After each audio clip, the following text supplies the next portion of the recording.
Ladies and gentlemen, welcome to WWE News, episode 272.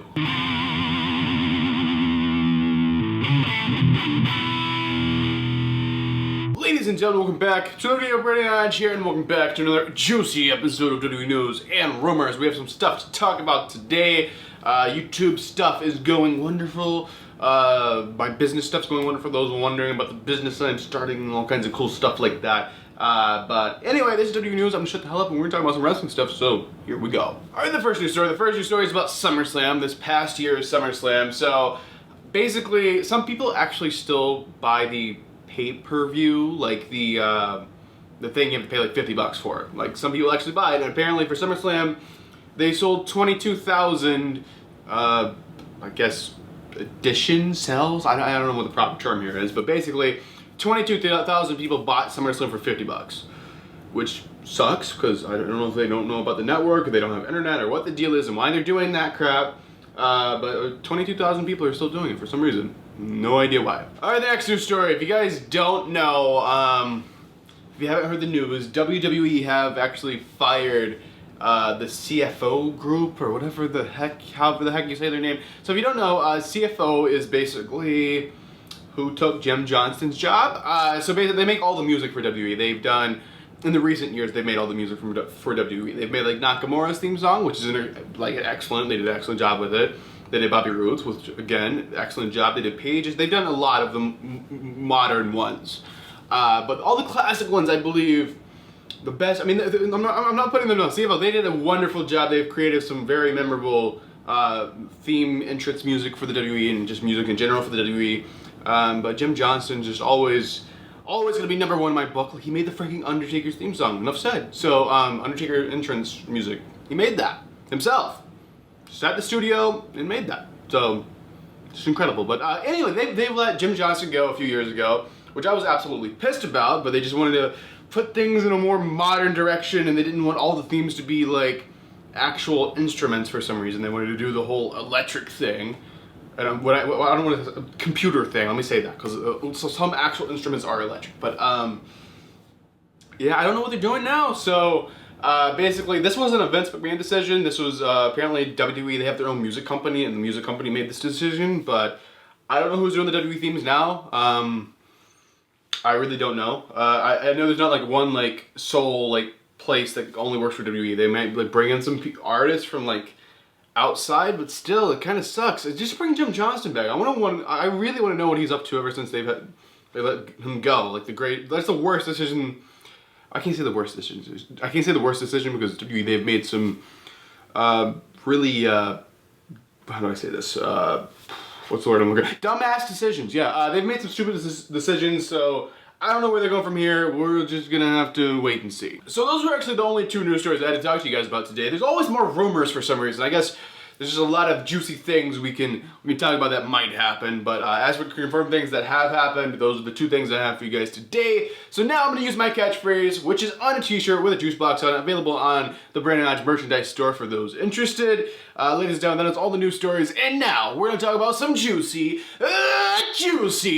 rumors. Alright, the first rumor is about WWE. So they are looking for more female referees. I don't know. Like, I noticed they have one now. Like, I've only noticed the one. Maybe there's more than one, but personally, just like not really looking into the subject that much, just watching as a viewer, a normal viewer. I mean, I wouldn't classify myself as like a normal viewer. Like, I'm a dedicated wrestling fan, like obviously, but you guys get the point. Just like watching the show and not like researching the referees in every single one they have under contract.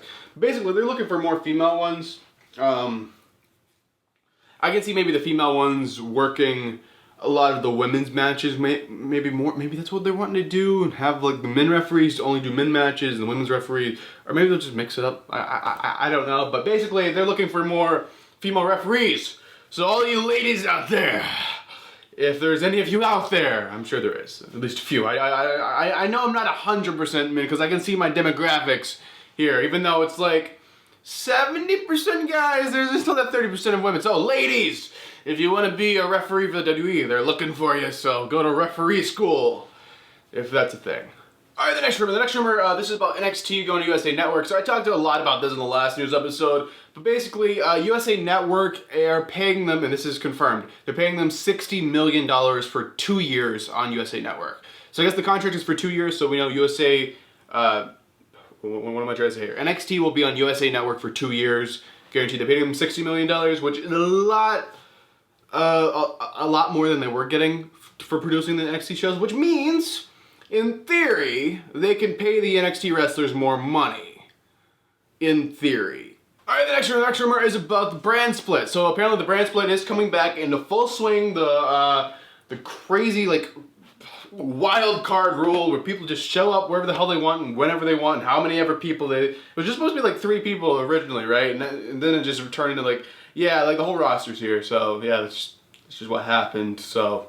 Sorry, but basically what's gonna be happening is when SmackDown goes to Fox, like full on, the brand split's gonna be in full swing. So the Raw superstars are going to have to stay on Raw, and the SmackDown superstars are gonna have to stay on SmackDown. This is 2 different companies now. Well, I don't want to say like WWE's 2 different companies because that's not the case. It's 2 different brands, and I guess they're gonna treat Raw and SmackDown kind of like different companies, even though it's under the same. I guess we can kind of say like the same parent company, which is WWE. So basically, I mean, I don't blame them one bit for doing this. They're gonna have to do this because Raw's on USA Network, which is NBC, and then SmackDown's gonna be on Fox, which is obviously Fox. Fox and NBC are not exactly the same company. They're kind of like the same thing. It's like WWE and AEW. We have NBC and Fox. So we don't want to like piss either one of them off. We want to keep them separated. You wrestlers go over there, you wrestlers go over there, and you guys stay, and we'll switch it up every year or whatever. But it's really stupid because I heard when they first did the contract with Fox wanted every wrestler on, well, I don't want to say every wrestler on each episode of SmackDown, but they wanted every wrestler to be available to be on each episode of SmackDown. But apparently they talked to them and be like, no, that's not the case. You wrestlers over there, you wrestlers over there, and that's what's going to happen. Alright, the next rumor is about Finn Balor. So apparently Finn Balor, I mean, we know he's on a hiatus. If we watch the news episodes like we're supposed to, we know Finn Balor is on a hiatus right now. The reason he is on a hiatus, I guess he just got a little burnout and needed a little bit of a break. So after the whole Bray Wyatt thing, he kind of just like, okay, I'm going to take a few months off, I'm going to stay in Ireland, I'm going to do my thing. But apparently in that little bit of time, like it hasn't been 2 months yet, obviously. It's only been a few weeks, but apparently in that few weeks, WWE have already been thinking on the whole Finn Balor thing, and they're like, yeah, so when you're ready to come back, you're not going to come back. I mean, they're not firing him, but we're like, yeah, when you're ready to come back, we're going to need you to go to the Performance Center and kind of stay there, because we are going to pretty much overhaul your entire gimmick. So we're going to come up with something new for you, something fresh. Kind of like the same thing they do with Bray Wyatt. Where he was cleared, he was injury-free. I mean, obviously Finn isn't injured, he's just taking time off, but same case. And when he was ready to come back, he didn't come back. He went to the Performance Center, came up with a new gimmick, and the Bray Wyatt thing took off, and it's freaking amazing, I do have to say. But they're doing something for Finn. I don't know if they're gonna just... I don't know if they're getting rid of the demon gimmick or whatever. I mean, that went over really well with fans, and he was doing it way before WWE as well, so... Maybe they're just gonna make him more like that and maybe have that character all the time, or maybe they come up with something completely different. I don't know. We'll just have to wait and see. Alright, the next rumor, do not take it too seriously because just don't get your hopes up. That's what I'm trying to say here. So basically, I'm just gonna read the headline because I don't even know how to lead into this. So CM Punk is gonna be hosting a WWE show on Fox Sports 1, co-hosting. That's the rumor. So basically, WWE and CM Punk's manager or something, somehow they have a connection there. And basically, CM Punk's manager kind of pitched the idea that WWE, they're wanting a host and a co-host for this talk show they're going to be doing on Fox Sports 1. The rumor was the host is going to be Renee Young, but she has to have a co-host. And we can assume it's just going to be someone from like WWE, just whatever. But the manager apparently pitched the idea to Punk, pitched it to Fox, that Punk could be the co-host for the WWE show. But technically, CM Punk wouldn't be working for WWE, he would be working for Fox.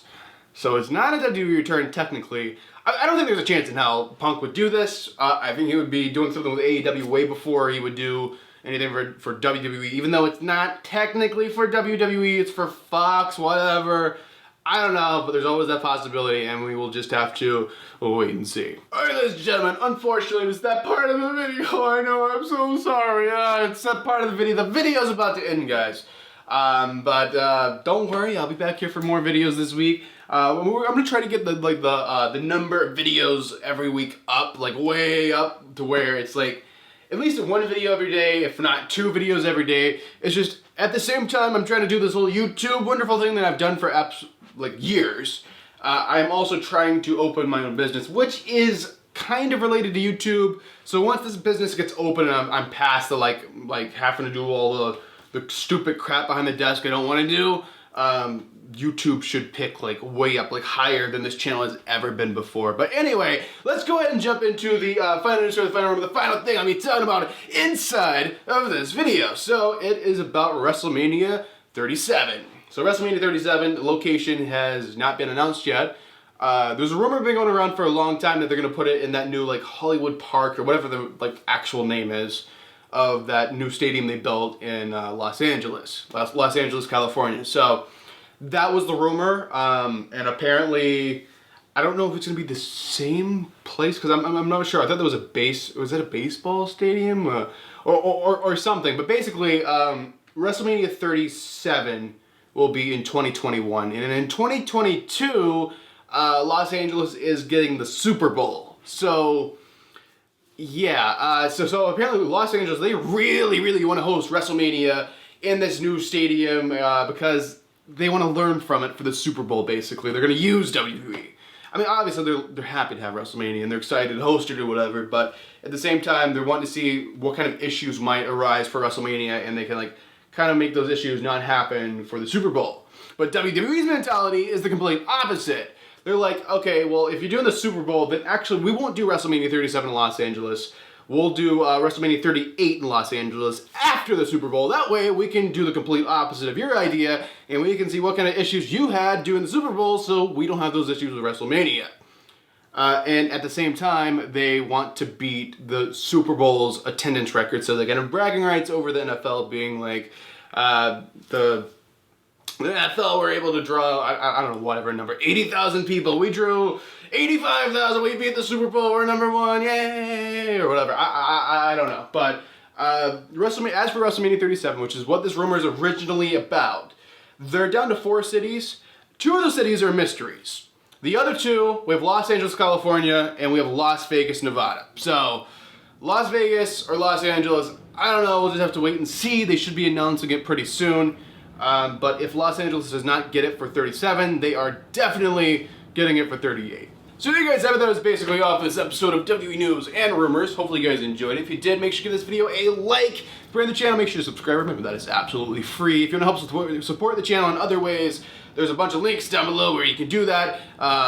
Let's see, what would be the number one thing? I mean, if you want to rock some Brandon Hodge merchandise, I have a merchandise store with a bunch of really cool stuff on it. So if you guys want to go check that out, there's a link for the Brandon Hodge merchandise store down below. If you're looking for tickets for anything, AEW, WWE, NFL, hockey, baseball, literally concert, anything, you can use SeatGeek. I have a discount code which helps you save money. The code is just my last name. It's code Hodge. It saves you a little bit of money, but it's only for first-time users for SeatGeek. So if you used SeatGeek before, I definitely shouldn't be saying this. You can just make a new account and use my code anyway. But you gotta make a new account to do that. But anyway, guys, I think I'll let you guys go. And thanks for watching. I really do appreciate it. If you can help me, if you want to help support the channel in any of those ways I mentioned, I appreciate it. If you can't, I understand, and I still love you and appreciate you watching this video the absolute same. But thanks for watching. I'm Brandon Hodge, and I will see you guys in the next video.